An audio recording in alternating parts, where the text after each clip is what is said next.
Please welcome Mr. Matthew Good.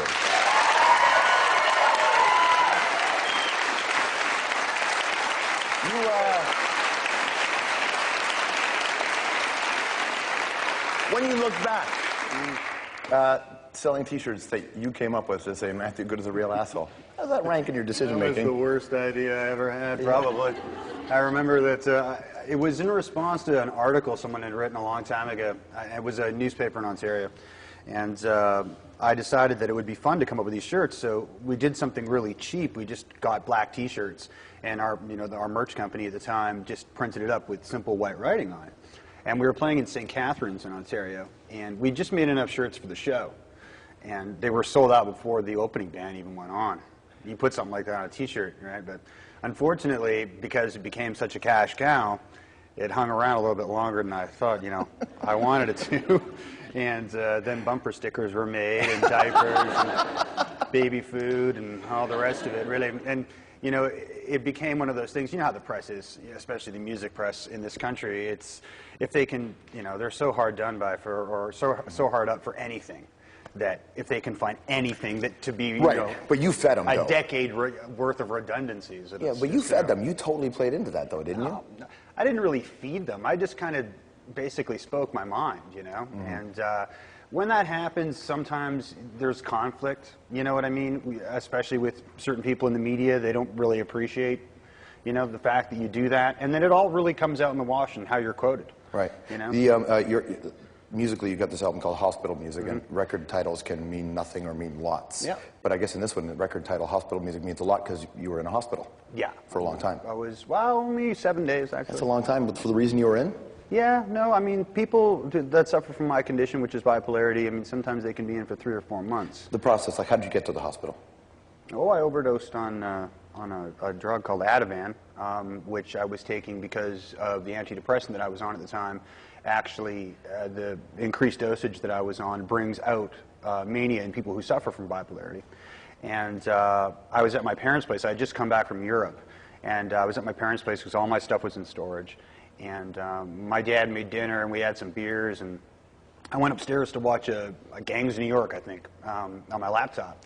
And I had a manic episode. And so I took like 3 or 4 because at that time, I think over the course of that year, I could take 7 milligrams of that stuff over the course of a day and seriously sit here and have, a completely normal conversation with you.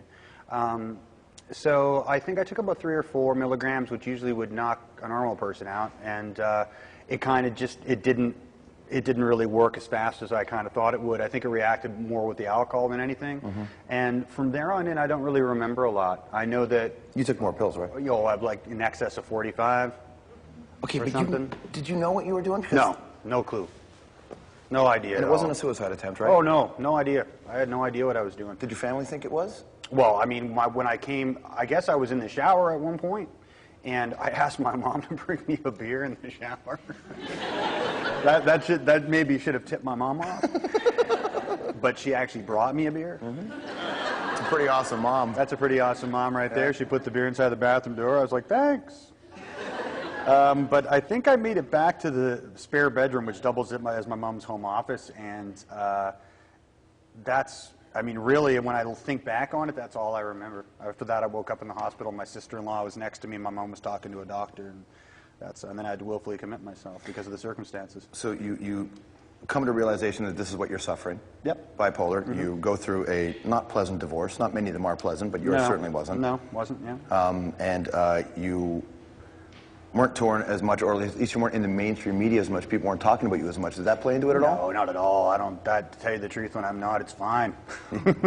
I've never been a fan of attention. Actually, to be quite honest with you, in my career, it comes with the territory, I know, and especially in kind of the hypersensitive state of entertainment that we live in, people, seek that. They seek attention and seek fame. And that's always been actually a point of anxiety for me with regards to what I do for a living. So, that didn't bug me at all. Is it, artists run to art in a lot of ways because, they feel like they need to get stuff out of them. They don't feel like they're part of a group of people, and then all of a sudden those group of people become your fans, and then you're on stage, and you ran into this art, and then you look at the audience. Could you connect to your audience at all? Did you feel like this was working? In what regard? Like as in currently or the past? Or? Well, in the past.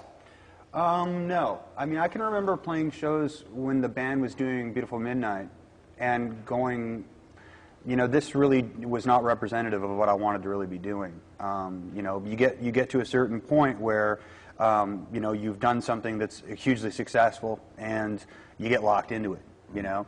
And to some extent, obviously, you play into that as well. I'm not going to say that I didn't. But ultimately, you look at it, and then you have to spend time deconstructing it. And after the band broke up, I spent, you know, 7 years trying to deconstruct that whole image of, you know, having to get away from that, you know. And, you know, ultimately, it led me back to just playing by myself, because at least I know that drunken, you know, hooligans wouldn't be crowd surfing to apparitions. So, which was happening before. Which seriously was happening before, and you know, and I've seen, like you were talking about, obviously before the introduction. I've seen a lot of horrible things go down in the front of, you know, in front of me. I mean, I remember a point in time when half the time we wouldn't even concentrate on what we were doing up there. I would just watch the front, you know, right at the barrier, to see what was happening, to see what, you know, what girls getting crushed, and you know, while security splashing each other with hoses. Having fun. Yeah. MatthewGood.org is your website where you you actually post regularly. You're Every up there. day, usually. Super political as well at times. That plays into you nicely. Do you like that now? Lots to talk about, There Matthew. you go, yeah. You're talking about ordinary rendition on your website a couple of days ago. Yeah, I was talking about that. Yeah, there's obviously the United States has made a claim that they have the right to basically render British citizens back to the United States to stand trial for crimes, period. And it's actually based on a translation of an older practice of bounty hunting. But, you know, were, for example, say the 13 warrants that an Italian judge in I believe it was 2006, in June of 2006, issued for 13 CIA operatives that were responsible for the rendition of Abu Omar to Egypt, were they to be plucked off the streets of the United States, all hell break loose. There'd be rubble in Rome if that were to happen. There would be rubble in Rome if that were to happen. Yeah, absolutely. Do you ever put something on there, because you do speak your mind, do you ever put something out there and it exists, it's in the cache forever, and you go, oh, why did I? Like your T-shirt decision, do you ever do anything with political statements and go, not a good idea in You know, retrospect? I mean, sometimes, obviously, it's very difficult, obviously. I mean, anything to do with geopolitics is fluid, right? So you have to, you know, you put the amount of time into research something, but obviously things change. And obviously there are many, many layers to many, many things. Like you were talking at the top of the program about the referendum that happened in Venezuela yesterday. And the fact that, you know, Chavez lost, it was 51% to 49%. Obviously 40% of the registered voting public in Venezuela didn't vote, and a large portion of that are actually Chavez supporters who didn't support his reforms. Now, obviously, the most popular, you know, amendments to the Constitution that he was proposing, I'm completely against as well. You know, lifetime terms and the rest of it. There is also a lot of things that he was proposing that doesn't get attracted. Or isn't attracted, but you know, the Western media doesn't want to really talk about it, which are actually very positive things. You know, when it comes to especially Latin American leaders, it's a very interesting thing.